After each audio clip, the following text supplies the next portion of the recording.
When you're visiting a new destination, I think one of the best ways to get to know the local cuisine is to take a cooking class or go on a food tour. And you can do both of those in Santa Fe, New Mexico with the Santa Fe School of Cooking. I'm Courtney Drake McDonough, and my guest today is Nicole Ammerman, who is the director of the Santa Fe School of Cooking.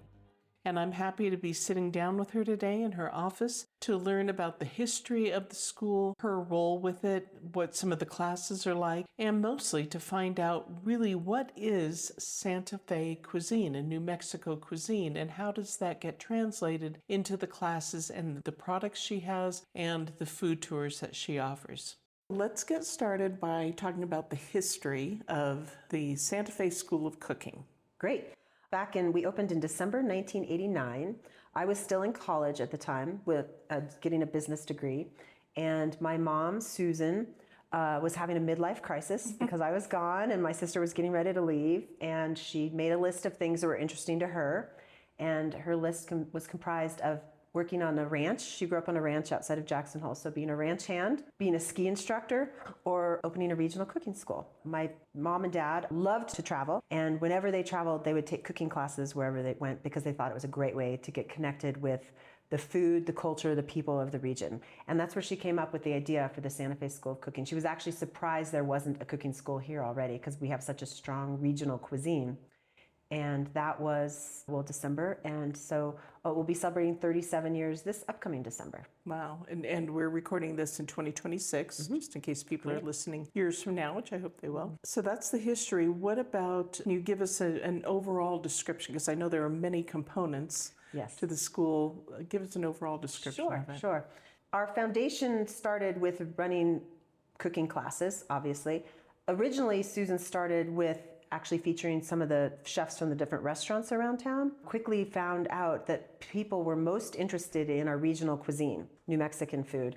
And so we pivoted to having a chef here instead of featuring the local chefs that was focused on, it started as a small repertoire of New Mexican classes. We still do some of the same classes that we did almost 37 years ago. So we start with that, and then I was working with somebody that leads tours here through Santa Fe and brings groups in, and he said, well, do you think you could do hands-on classes? Because we started with just demonstration style classes. And I said, sure, I can do that. And started adding hands-on classes. We have 2-hour hands-on classes and 3-hour hands-on classes. But it's a good example of how we operate here, or how I've run the business, is somebody asks me to do something, and even if I haven't done it before, I say, yeah, sure, we can do that. And then I figure out how we do that, and that gets added to our repertoire. Same thing happened, we do a lot of private parties here, and a corporate group from Texas called and said, can we have a team building there for our team that's in town for a retreat? And I said, sure, we'd love to do that. And then I'm like, oh, okay, how would you do this, how would we do this, and figured it out. I'll never forget that first one in our old location. So obviously the cooking classes, both demonstration and hands-on, corporate events, bridal showers, rehearsal dinners, and then we also do food tours on Friday afternoons, restaurant walking tours, where we take people around town and introduce them to some of our favorite chefs, take them into their restaurants, get a little behind the scenes, a little bit more personal experience than if you just went to dine there. And then you can go back if you have a wonderful experience. We do jazz dinners now. That came about 7 years ago, and where we bring in a jazz performance and serve a fine dining meal with it as well, create a jazz club vibe. And we do food to go, which came about during COVID when we were closed and we're trying to figure out how to keep our business afloat. So we started doing food to go with curbside pickup, which we still do. We also started shipping frozen tamales around the country, which we do not do. That was too much work. We do not do that anymore. We have a wonderful marketplace, which we've had since day one, featuring local New Mexican products, so that when you take a cooking class and get your recipes, then you can go out and buy the ingredients to be able to create this at home.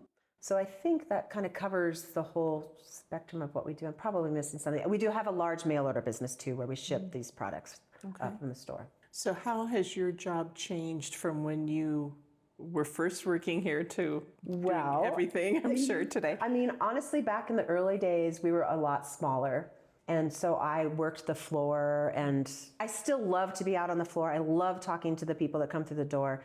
The people that come here are very interested travelers, and I love to chit chat with them. And I also like for people to see the family and the family business. I think that's makes it feel very authentic and real. And so I love talking to customers. It's probably not the best use of my time at this point because there's so many different components happening here. So now I spend my time, getting the next calendar ready for, of the public classes and making sure that we have a conflict with a private event and a public class that we're offering.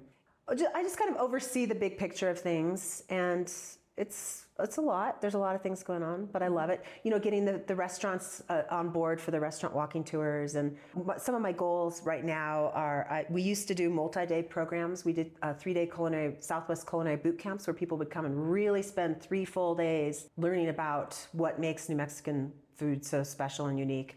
And then I also was running 5-day tours where you would do cooking classes, but then we'd also go visit a farmer and pick on his farm and go do a cooking classes in a beautiful outdoor kitchen in northern New Mexico. We'd really look at the different components that make New Mexican food, the Spanish, the native, things like that. And so I'd like to bring my multi-day programs back. I've just had so much on my plate, I haven't been able to do that since COVID.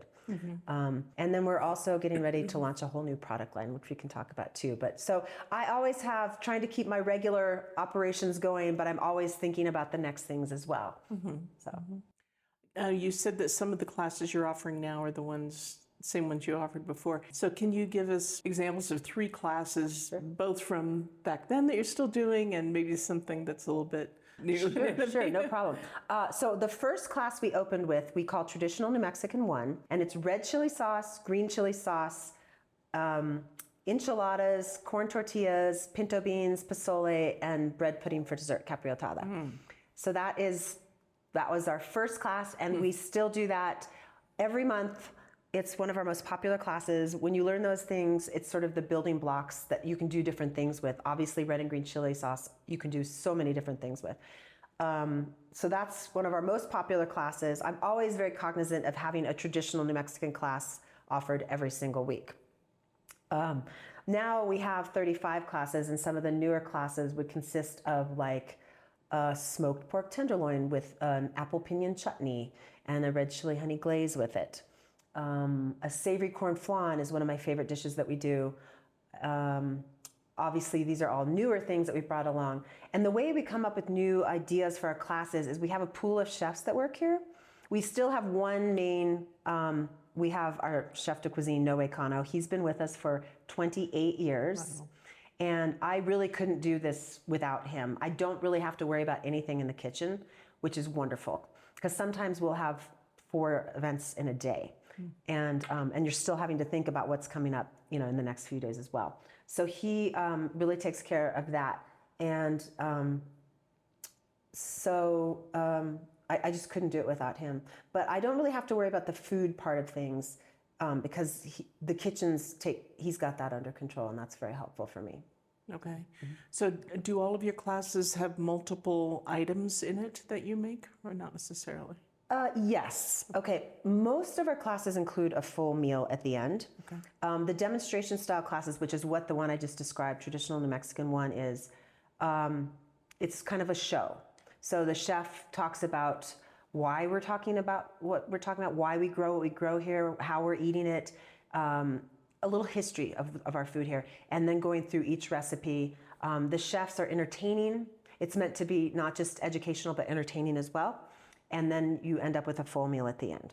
Now, that being said, we also do hands-on classes, and those we sort of make more single subject specific. So like tacos, chili rellenos, tamales. So you still end up with a full meal, but it's like 3 different types of tamales and some sauces and things like that. And then, many years ago now, probably 20, 25, but I had like a void in the afternoon. And it was a weird time because it didn't include a meal. So I started doing these 2-hour abbreviated hands-on classes, our workshop classes, to fill that funny time in the afternoon and keep the cash flow working.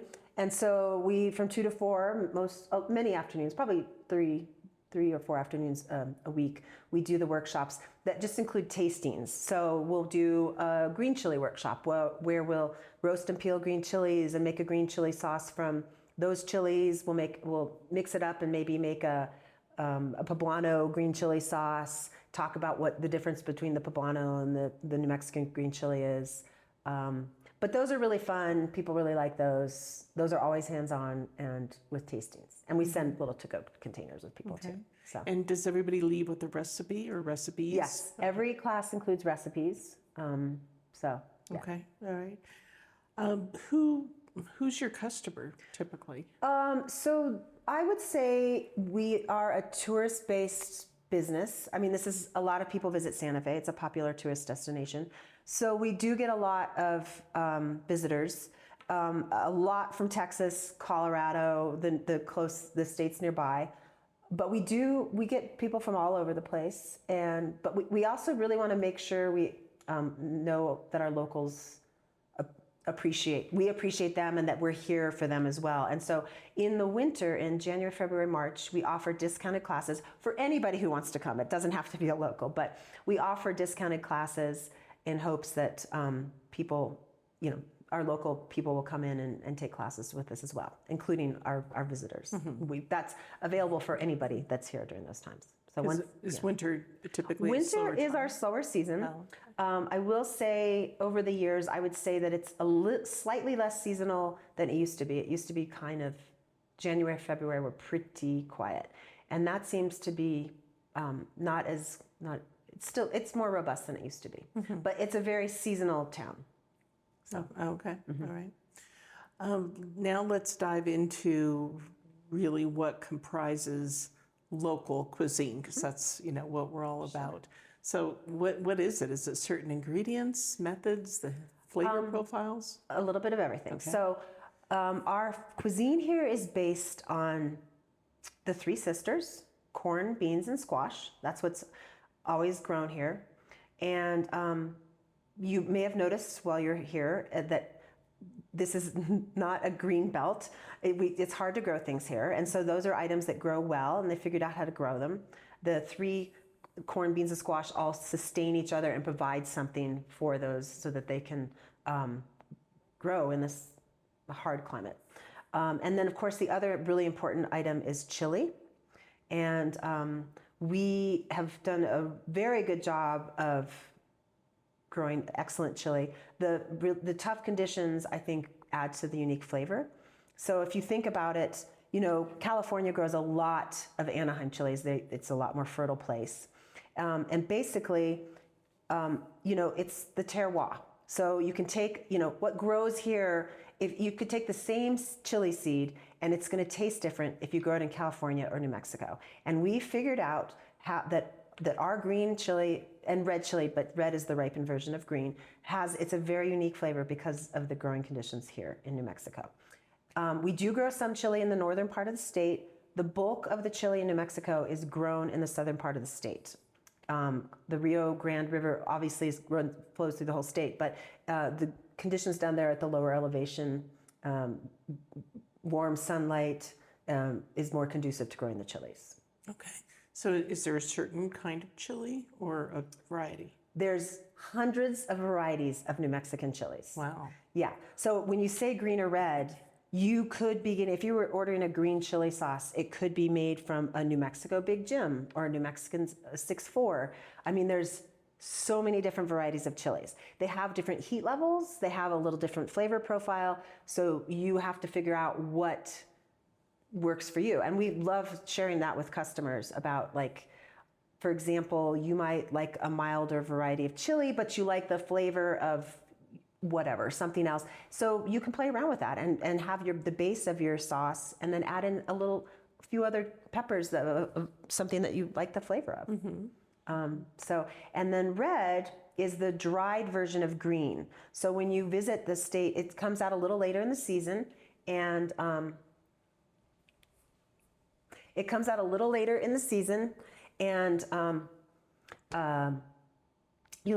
you'll see, if you drive down the southern part of the state, you will see red chilies on rooftops. You'll see red chilies on hillsides because we don't get a lot of rain here. You don't really have to worry about that. And that's how they're sun drying the chilies into the ripened version from the green. Wow. It's really a sight to see. Yeah. So I'm from Colorado, and where we have the dumbest war ever with you guys about Pueblo chilies versus Hatch. And I'm like, more chilies, like just chili love. It doesn't matter whose is whose. So I'm fascinated to know that there are so many chilies within New Mexico, not just Hatch. Oh, absolutely. So let's just clarify. Hatch is a region where chilies grow. It's not necessarily a variety of chili. Okay. Okay. And then the other place that people think of is Chimayo, which is also a place in New Mexico, which is north of Santa Fe. So Chimayo doesn't actually produce very much chili. It's too high in the mountains. Okay. Most chili comes from the southern part of the state. Okay. All right. That's not to say that there's not some great chilies being grown up here. Don't get me wrong. But they're probably not the chilies that you're seeing commercially that make it out of the state of New Mexico. Okay. So chili's the big one, the big kind of iconic ingredient. What else would you say? Okay, let's talk about corn. Okay. So I always describe our world as being divided into the wheat part of the world, the rice part of the world, and the corn part of the world. Obviously, we're in the corn, and it's been around for thousands and thousands of years. And what we do a lot here in New Mexico, because it grows well here, is we nixtamalize the corn, which made it back long before the current time we're living in. But it helped them to be able to preserve the corn by cooking it with the mineral lime, not the lime, because we don't have limes that grow here, but it helped them preserve the corn. So a lot of the corn products that we have here are masa harina for the tortillas and the tamales. That's all been nixtamalized corn. Pozole, same thing. But those are our kind of iconic tamales because the corn husk and the masa, the corn tortillas. So that's not like a fresh corn. Of course we grow fresh corn here, but that's less incorporated into our cuisine than the corn that we use most for tamales and tortillas. Okay. Any others? Beans. Pinto beans are mostly what we grow here. Okay. And you see those on any plate here that you get. We do serve rice here, although it's not, that would be not, very long time traditional food, because obviously rice doesn't grow here. But I'm thinking if you go into a restaurant, what are you going to find in your plate? So they do serve Spanish rice here. And then the squash. That's our main vegetable that we serve here. We traditionally serve it, it's called calabacitas. It's our squash corn chili dish that we do. Everybody does it different. I always put corn and chili in my calabacitas when I make them, and I add a little bit of cheese, but it's cheese. But and so like you'll see it served as a side dish. It can also be a filling in a tamale. So yeah, those are the main staples of our cuisine. When you talk about meat, so the Spanish came here in the 1500s and they brought domesticated animals with them. Prior to that, it was all hunter-gatherers. So pork, lamb came in the 1500s with the Spanish. And so a lot of New Mexican food is pork-based, just because that's been the traditional meat that they've used for so long. Interesting. Okay. Now let's talk about dishes. We've talked about all those ingredients, and you mentioned calabacitas. Sorry, excuse my, I'm lingering from a cold.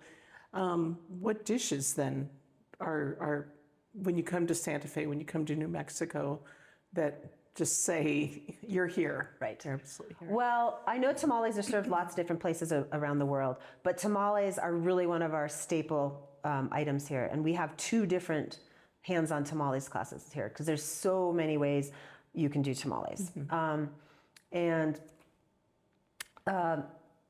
The most traditional is the red chili pork tamale, green chili chicken tamales, but there's so many different ways you can do it. We do a wonderful tamale here, which is obviously not traditional Mexican, but it's a duck tamale with sort of an Asian sauce. It's delicious. So that's a really fun thing about tamales that's actually we have a lot of fun doing that in general here. Is we obviously highlight the traditional Mexican cuisine. That's the staple of the foundation of our business. But it's also very fun to play around with those staple things into modern twists. So we do a lot of that here too. Yep. Okay, so more traditional New Mexican sort of iconic dishes. Chili rellenos. People love the chili rellenos. Those are labor intensive. So are tamales for the most part. So those are hands-on classes. And when we do those classes, because they're so labor intensive, we usually are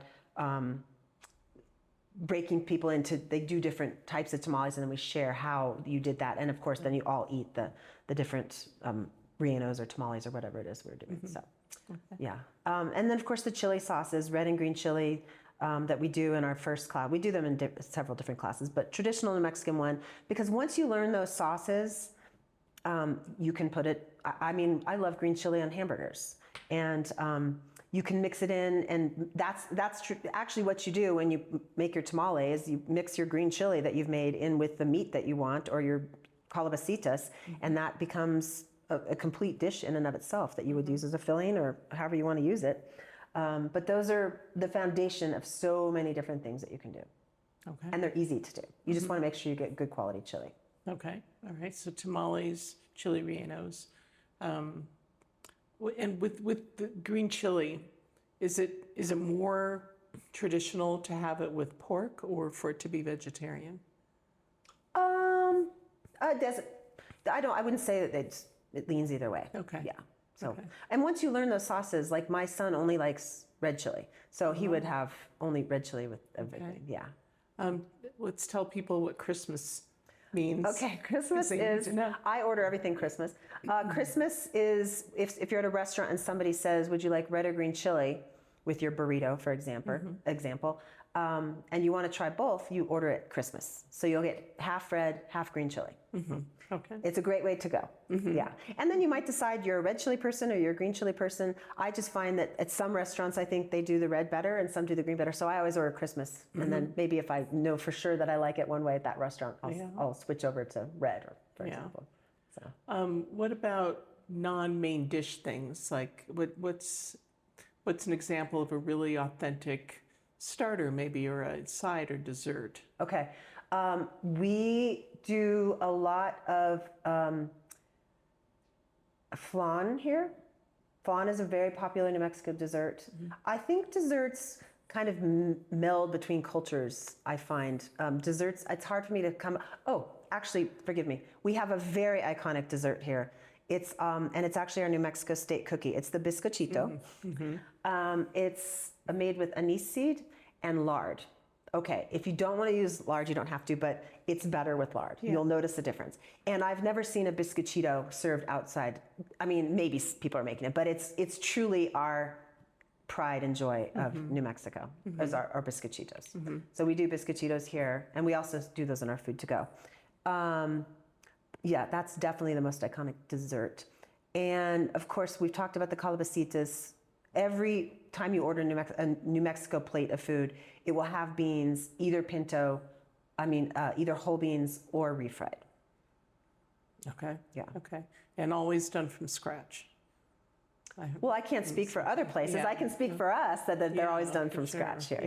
Yeah. So. Do you think most restaurants here in Santa Fe? I think that, yes, I do. Yeah. Yeah. You can taste the difference. Yeah. Definitely. Yeah. What about drinks? Do you guys do any classes and cocktails or mocktails? We don't do any drink classes. Obviously, here at the school we serve. We like to promote local things, and so we do serve local beer and wine. I think we have about 50 vineyards here that are growing grapes, and so we do have some wonderful New Mexican wines. And then, of course, we serve margaritas, but we serve them with prickly pear syrup. So they're prickly pear margaritas. So, yeah. Yeah. And that's the beautiful fuchsia. Exactly. It's yeah. so pretty. And we have prickly pear jam that we sell, prickly pear syrup. So. Because prickly pears are Yes, that's in New Mexico. yes, yeah. Arizona and New Mexico, but we have local New Mexico purveyors here. Oh, okay. Okay.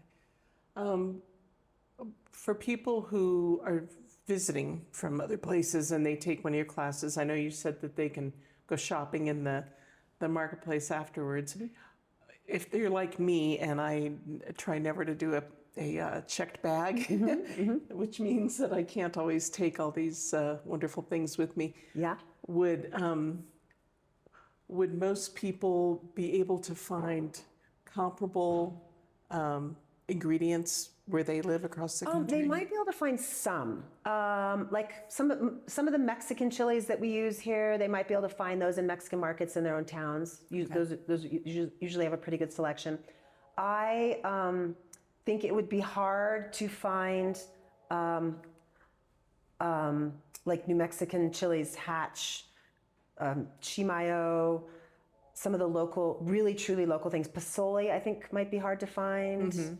I know you can get masa, but I don't know, I can't attest to the quality of the masa, because I don't think the masa that you're finding out of New Mexico is made, the way we do it nixtamalized here. Okay. Trying to think those would probably be the main things that could be difficult. Blue cornmeal, probably hard to find.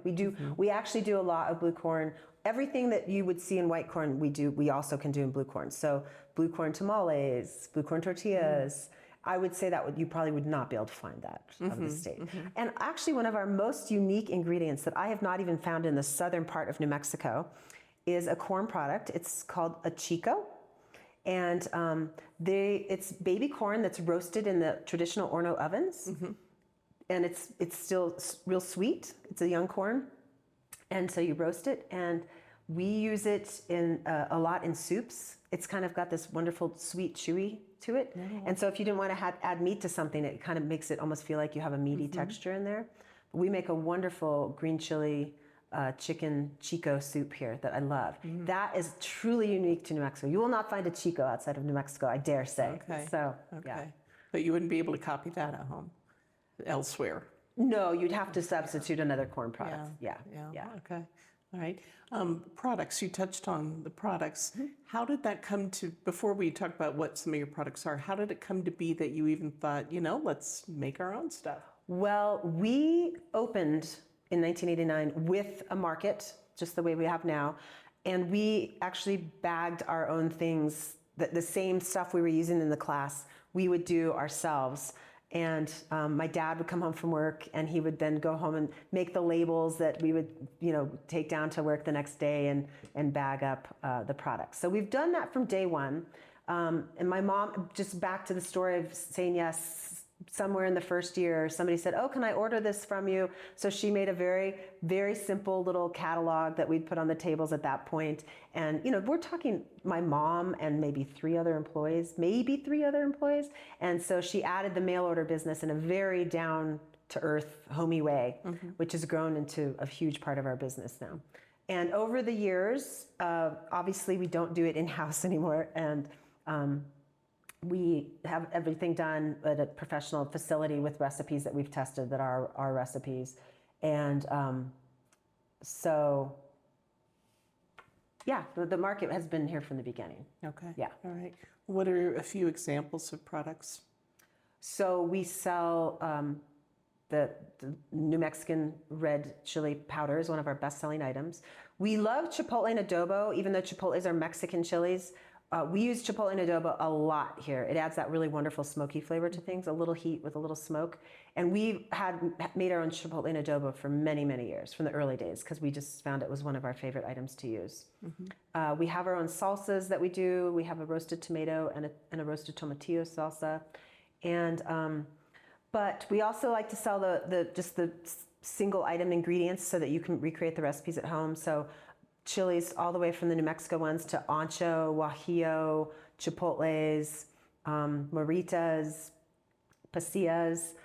Those are all sold here. And then we're just getting ready to launch a new product line, which we can talk more about. But all those, when you purchase them, will have a recipe with them as well. And the herbs and spices that we use, epazote, we use in our beans. We sell that here. I doubt you can find epazote outside of the state. That's another one. Mexican oregano, which is a little different than your traditional Mediterranean oregano. We only use Mexican oregano here. And so blue cornmeal, masa harina, beans and pozole.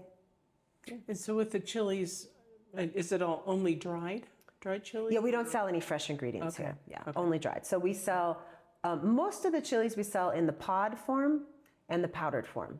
You can make sauces with chilies in either form. I think, and I think most of the chefs here agree, that we prefer making chili sauces from the pods. It's a few more steps and it's a little bit more intricate, but we think you can taste the difference between, for example, a New Mexico red chili sauce made out of New Mexico red chili or New Mexico red chili pods. So I can't believe I've never heard of that. How would you do that? Like just cooking it in a liquid to So cook it there's down? different ways to do it. You can boil it in water, and obviously pull off the stems and get the seeds out. Oh, okay. Yeah. So boil them to soften them. You could also, instead of boiling them, you can put them in a pan with no oil or anything, just a dry hot pan, and that makes them more pliable. And then you'll mix them in with the spices that you prefer in your chili. But it really, I can't even say why, but of the 8 chefs that work here, we pretty much always make the sauces from pods. Okay. Okay, that's what was throwing me, was the seeds and the stem. Yes, you have to get rid of the seeds and Okay. stem. Yeah. Okay. All Yeah. right. You could also toast them up in the oven a little bit. Always get rid of the seeds and stems first. But then you can toast them up on a high heat oven really, quickly to do it that way as well. And instead of putting them in water, then you would grind them because you're making them hard. Okay. When you do that, is that when you get that Yes. choky? You're like, exactly open right. all the windows? You're exactly right. And you should wear gloves. Oh, if you do okay. that. Okay. Yeah. All right. So you talk about all those tips. Yes, of course. yeah. Yeah. We try to send people out to set them up for success. Right. Right. And all those things they might not have thought of Yeah. before. Yeah, definitely. Let's talk about outside of the school, because you've lived here for so long. What are some of your favorite things to do here and favorite places to go eat and things to eat from an insider's perspective? Okay. Well, we have some wonderful traditional New Mexican restaurants here in Santa Fe. La Choza, The Shed, Atrisco's, Tomasitas are all wonderful. Actually, there's one I just started going to more than any else. Tres Colores, I had it for dinner last night. I love what they're doing. They're from Mexico, but they do wonderful local New Mexican chili sauces. And so those are for New Mexican food. Then there's a really special place to eat called Cezanne. It's high-end Mexican food. Fernando Olea is the chef owner. He's actually from Mexico, but he's been in New Mexico for many, many years. But so when you go to his restaurant, when you sit down, he brings out a little plate of mini corn tortillas and a little sampling of, 3 to 5 different types of mole. Because there's so many different varieties of mole. People think it's chocolate and nuts, and that's one.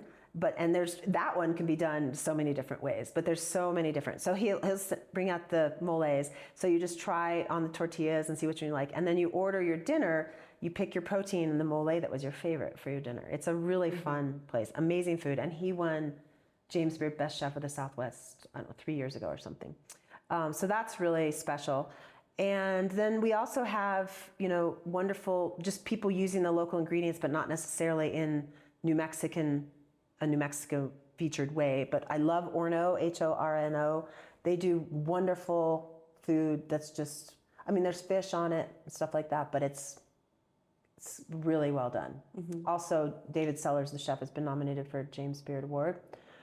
We have a wonderful Spanish tapas restaurant here called La Boca. We have Geronimo up on Canyon Road, which is probably our most famous restaurant here. It's been here many, many, many, many, many years. It's in an old historic building on Canyon Road, which is our famous art street in town, downtown, just off of downtown. And for fine dining, it's unbelievable. Yeah. And just north of town, I like to go to Rancho de Chimayo. They do traditional Mexican food, but it's a great drive through the country, and they have patios, and you really feel like you're in northern New Mexico. No. Cool. Cool. Before I met with you, I was talking to someone from Santa Fe's tourism office, and she was saying that there have been several chefs who are opening their own places and bringing more Mexican cuisine in. And so that made me think of a really obvious question I didn't think to ask you before. When people are listening to this and they are hearing you talk about tamales, chili rellenos, they're thinking, oh, well, I have that all the time at my local Mexican restaurant. What is the difference between New Mexico tamales and chili rellenos versus Mexican? Okay, think about it this way. New Mexico is actually not a small state, but compared to Mexico, because we're comparing a state to a country, right? So we're very small compared to Mexico. And we've already talked about what grows here. Not very many things. Corn, beans, squash, chili. And Mexico has 2 coasts and a lot more variation in climate.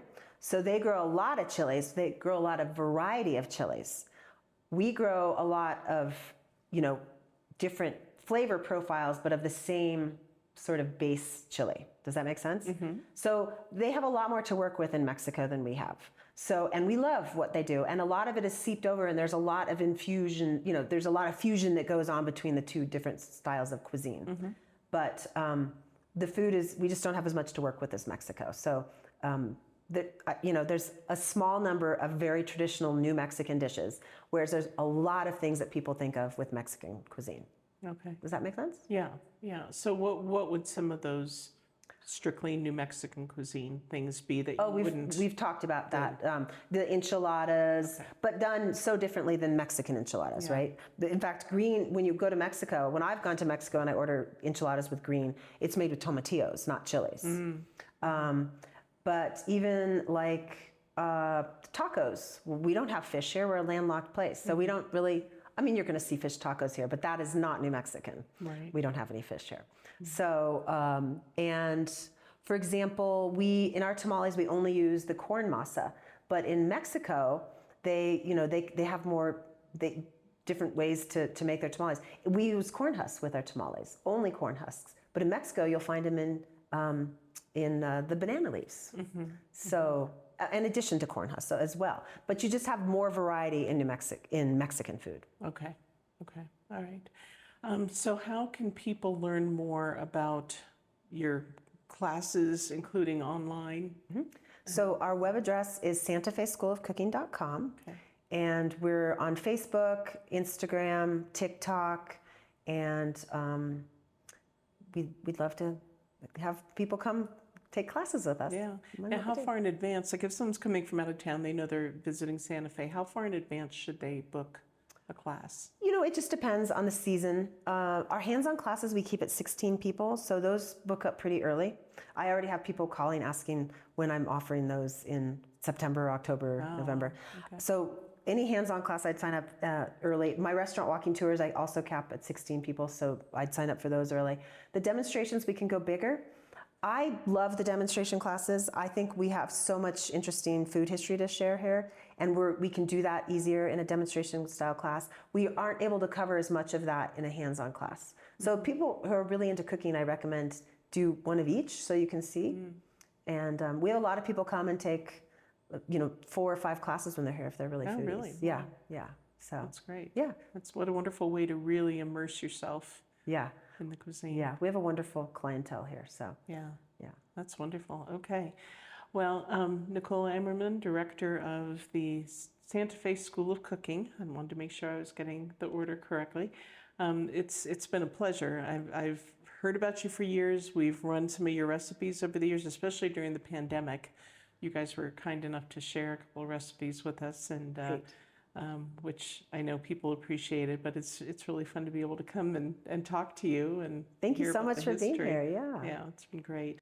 I encourage everybody to check out the website, and we will have an article on our website with, I'm going to ask you right now for a picture of you. Please. Okay. If you wouldn't mind emailing me a picture, I'll include that. Great. And maybe some of photo examples from some of your classes. Absolutely. And we'll have the live link to your website and to your social media too, so people can follow you and check you out and make plans early to come take a class when they come to Santa Fe. Wonderful. We look forward to seeing everybody. Yeah. Thanks so much.